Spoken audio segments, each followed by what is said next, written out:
Hey, welcome to SteveBizBlog. This is Steve Imke, and today I'd like to talk to you about an awesome market research tool called DemographicsNow. DemographicsNow is a tool offered by many public libraries. It's also something that I think you bigger companies can actually contract to get access.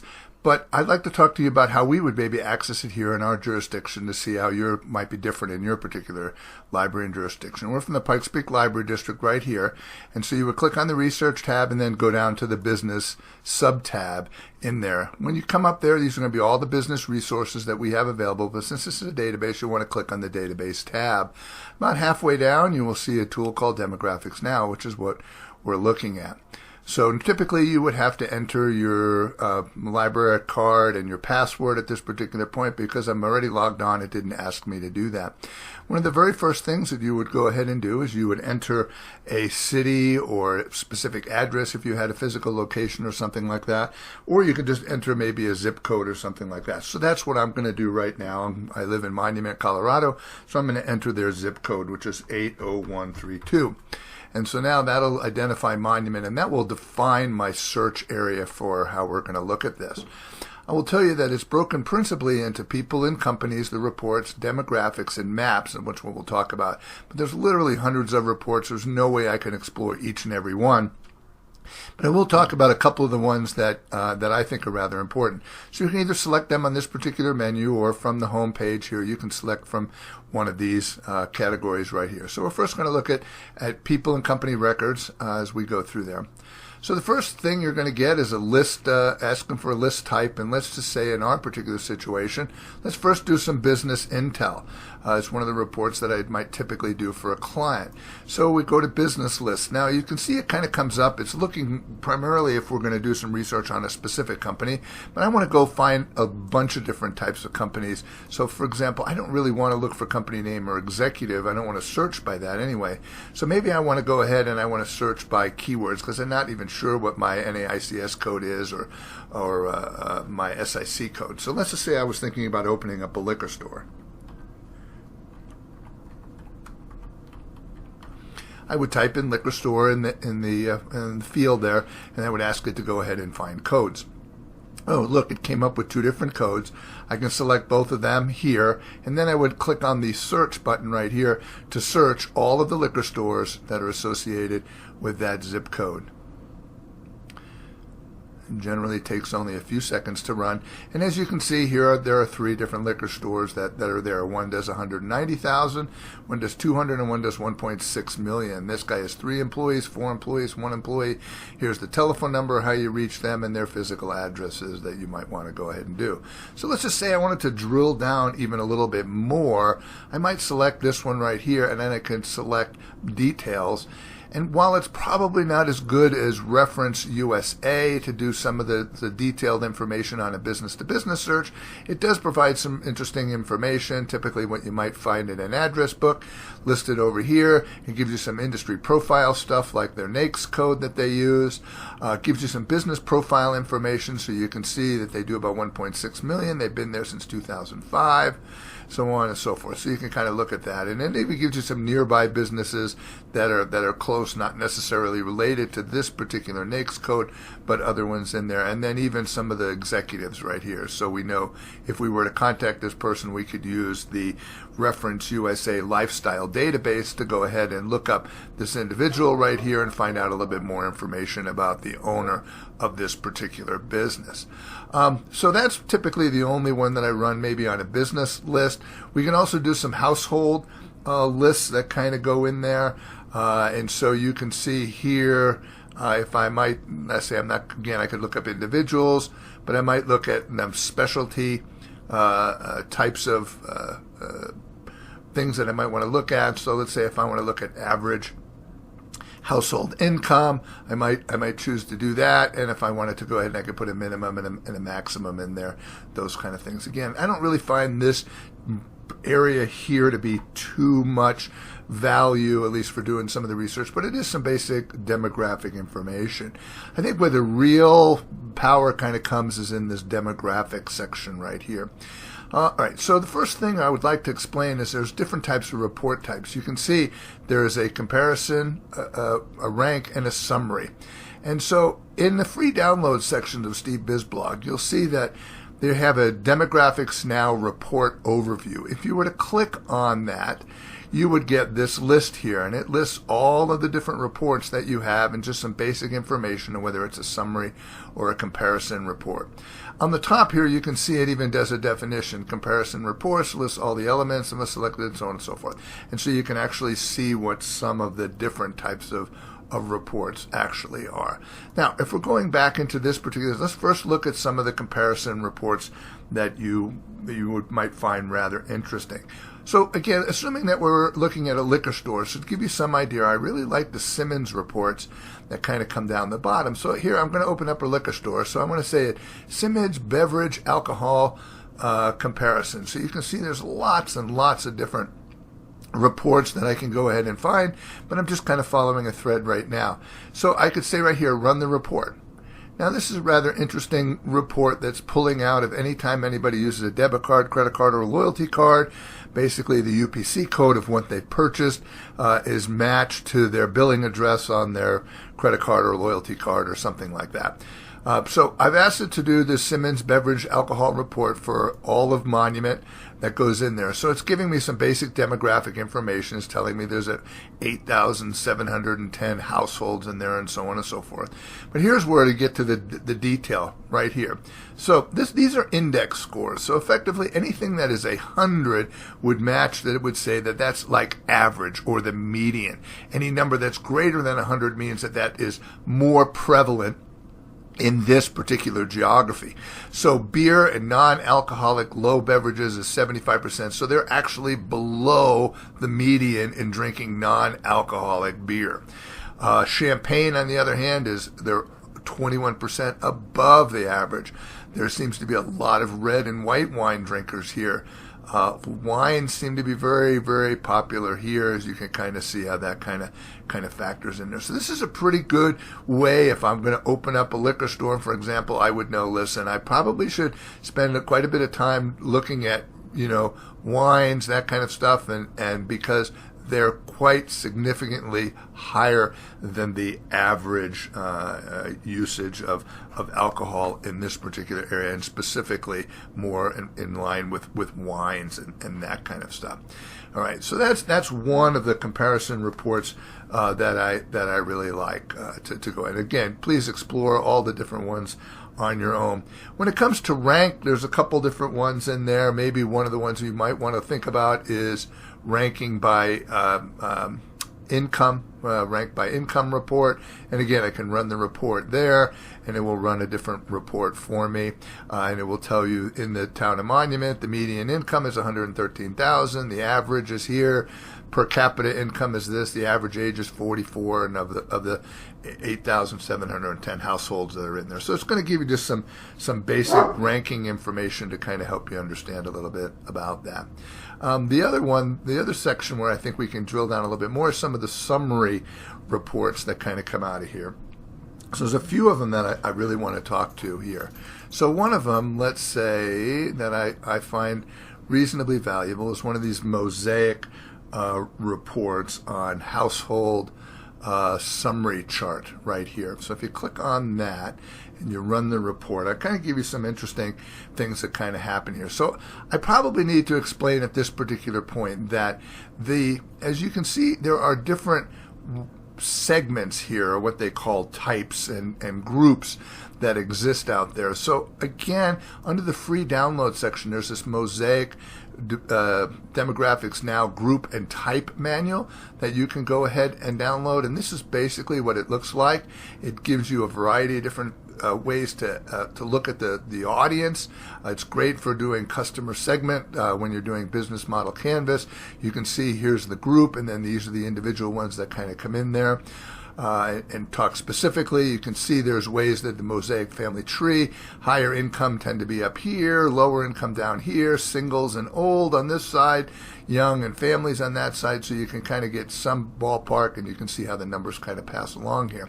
So this happens to be part of Group A, and we're talking about, let's say, the Power Elite, which happens to be the first one that goes in there. So if you wanted just to kind of read one of these types of reports, it just kind of tells you the average age is 51 to 65, and that 35.9% of the households are a power elite that exists out there that are between 51 and 65, and that represents at the 120 as an index, so that ranks rather higher than average. When it comes to their property types, single family homes, 83% of them own a single family home, which again is at the 112 percentile. Household income exceeds $250,000. which you can see, and I don't need to go through all of these, but here, home ownership, 85%, so on and so forth. Now, some of these channel preferences are a little bit kind of interesting to kind of look at. So if I'm going to market to them, how do they respond best? Now, this little hand with the thing, this is the direct mail. So if you send them direct mail, they're roughly 17% more than the median in terms of responding to that. But here, this next one right here, the cell phone, this is mobile and texting. They're very focused on that because they're at 148% of the, or not 8%, but of the index, so they're more likely to respond than the average. When it comes to laptops, which is this next one right here, not so much. They're below the average at 84. When you look at this little @ sign, this is email receptiveness right here. So they're receptive to email, but just slightly above where the average person is. Television, again, that's 143. These are anything from streaming TVs to broadcast, those kind of things that exist out there. So they do respond to television ads. And then this last one right here, this microphone, basically is how they respond to radio ads. All right. There's another interesting one here, which talks about technology adoption here. These are the early adopters that are here. These are the early majority and the late majority, and then the laggard guys, ones that don't pick it up until it's very, very mature. So you can see by this group right here, although they're the wealthiest people, highly educated, generally politically conservative, they're well invested, support the arts, they're very fit and active and stuff, but they're not the earliest of adopters there. So if you were trying to hawk a new product or something that's bleeding edge, this might not be a great group to market to. It also gives you some basic images on the bottom here that kind of imply a little bit about where they are. I guess they spend some time in hotels, they like to go to the arts, they're big fitness things. It kind of talks a little bit about these key features, and kind of they're laid out here, as you can see how that kind of plays out there. There's also generally a second page associated with each one of these that kind of break it down into how this Power Elite. As you can see, the vast majority of the Power Elite right here fall under this age bracket here. Here in our case, between 46 and 55, where the typical one would be more 51 to 65. So what we're showing here is that the people are a little bit ahead of the curve in their income as it relates here. So I think this is the typical. These are where we are, and so you can see most of them are married. Most of them are have home ownership and so on and so forth, their education levels. So these are some specifics. 37% have a bachelor or graduate degree and so on and so forth. They're giving you some of the numbers here as you kind of look. So, and then of course you can look for each and every one of the different groups that exist in there. But if I go back to the report, and remember we were running the Mosaic household summary chart for this 80132 zip code, and it's telling me the total population, how much is male, how much is female. This is your basic demographic information that we have. And then here it's kind of breaking it out by the different types. So the Power Elite that we just looked at right here is this blue one right there, but the big one is this booming with confidence right here. And so here it's telling you the different households that live here. So booming with confidence represent 4,309 households, or just a tad under 50%. And then flourishing families and so on and so forth. So the same way that I got to this general report, where I looked at this Mosaic manual right here as we were looking at the Power Elite, which by the way lists all of them, which is a good tool to go do that.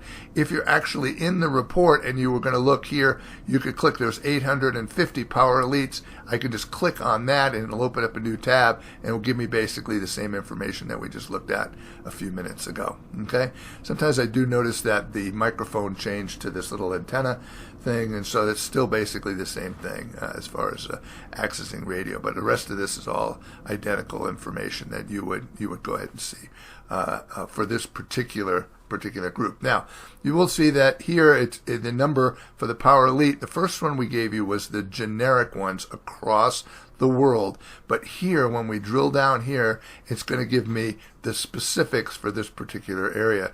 So when I look at Power Elites right here and saying that they generally range between the ages of 46 and 50, and that 16.2% of the population in the monument area represents that, which is 189% more concentrated essentially than in most places, if that makes sense to you. So you can kind of look through. The rest of them are icons are there, but now the numbers are very specific for our particular area. And they even give you a little bit of an archetype number here, that or a name that you can use. So if you wanted to create an archetype for Michael and Mary, you can kind of see how that represents. So here you can see they represent typically about 5.24% of the population of households, and 7% of the populations fall underneath this Power Elite category, but much more so in this particular location right here. So this is another interesting report, kind of gives you the breakdown of the different groups, the ones that are the most popular in any particular area. So if you're drilling down and you wanted to open up, let's say, a liquor store, you could actually find out a lot more about the rooftops and the people that live in them, that live right there. All right, another report that I find quite handy in this particular one is there's a basic demographic report, summary chart right here. So if I run that report,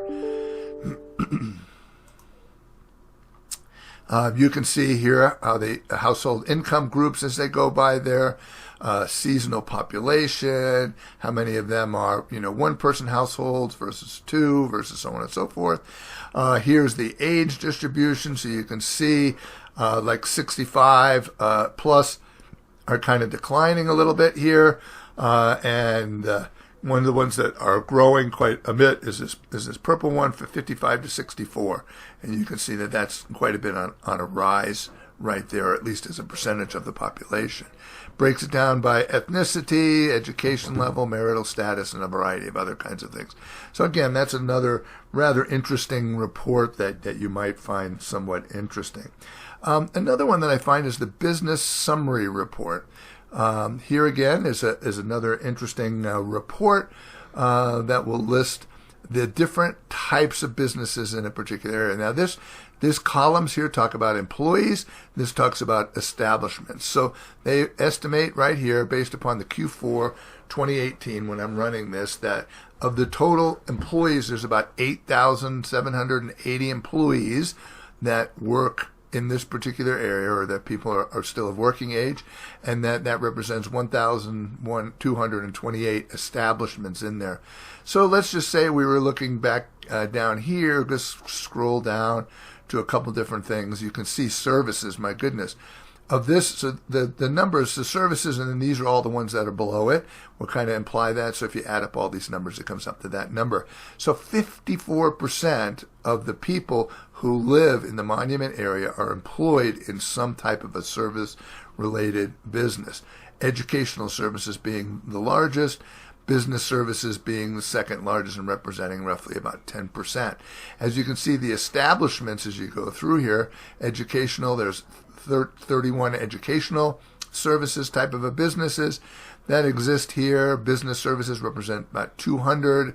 They average about 4.6 employees, represent 6.3%. So it's a really kind of an interesting thing to see the people who live in a specific location, or if you've added a a specific address. Perhaps you've added a drive time or a miles around that particular location to go ahead and collect this particular data. So it gives you a pretty good information of what industries people are employed in, to give you a pretty good idea of the kinds of businesses that are in there. The last report that I really wanted to talk about here, which I find is another Simmons report, and it's called and again, if we were looking for beverage alcohol summary, there it sits right there. This one is called the Lifestyle Demog Statement Summary. I find this report rather interesting. This deals with a lot of different types of questions and how people would respond to them. Again, this is the same demographic information because the area hasn't changed any. But let's just say we scroll all the way to the bottom. I'll look at this. So if I'm again looking at opening a restaurant, or I'm opening up a business a liquor store, whatever the case is, I might look at how they might respond to different types of questions. Like, would you pay more for environmentally friendly products? They're at the 113 index, which means that they are more likely to pay more for products that are environmentally friendly.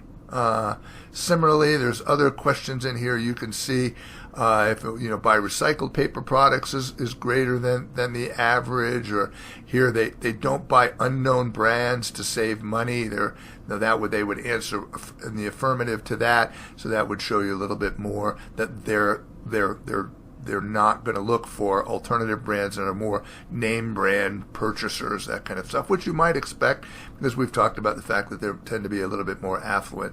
But it talks about how they view television, how they view movies, how they view retail establishments, how they view their cars. There's just a lot of different questions in here that actually give you quite a bit of insight into the kinds of people that live in a specific area there. All right, so I'd like to kind of shift gears a little bit here, and let's move toward some of the functions on the map side. Here again, we've selected the monument area, which is what we have. And while there's plenty of interesting things, the ones I find the most interesting are these thematic controls that you can put on here. So the first thing is you want to make sure that it's enabled, and then we can choose a variable that's going to break this out. So let's just say I wanted to go down here. Let's say I'm going to choose a variable here, and let's say Mosaic dominant distributions. This is a good one that will kind of let you know about the groups and stuff that exist here. So I'll click on that. Of course, I have no other choice here, so I'm just going to click that one right there. We'll select the resident Mosaic right there, and perhaps what we really want to do is we want to look at it from Mosaic groups. You can see there's lots of different versions of this that goes in there, and I just want to focus on households, and perhaps I'm going to focus in on somebody who is maybe, we'll use the we know the booming and confidence actually has a really big thing, but let's just look at the Power Elite one that we looked at earlier. And so it'll break it down for you, and then I can even zoom out a little bit, and you can see that this here is where they're above average. So the Power Elites tend to focus a little bit more over here, and in another area up here, so you can see how that kind of plays out. So now if I was going to do my marketing, I might want to focus on this particular part of town rather than that part of town, because these represent something that might even be below average, or something that is not quite as populous. So again, if I knew going back to my Mosaic handbook that I wanted to go after, in this particular case, Power Elites, because they matched the demographic for which I wanted to go. And I believe there's some 77 different groups that exist here, these types that you can scroll through. And so if you wanted to find Power Elites, this would be the way to be able to locate where they're kind of concentrated. I hope this has kind of given you a pretty good overview of some of the power that you can possibly get from Demographics Now. It is a very valuable tool for doing your market research. And again, this is Steve with SteveBizBlog. Have a wonderful day.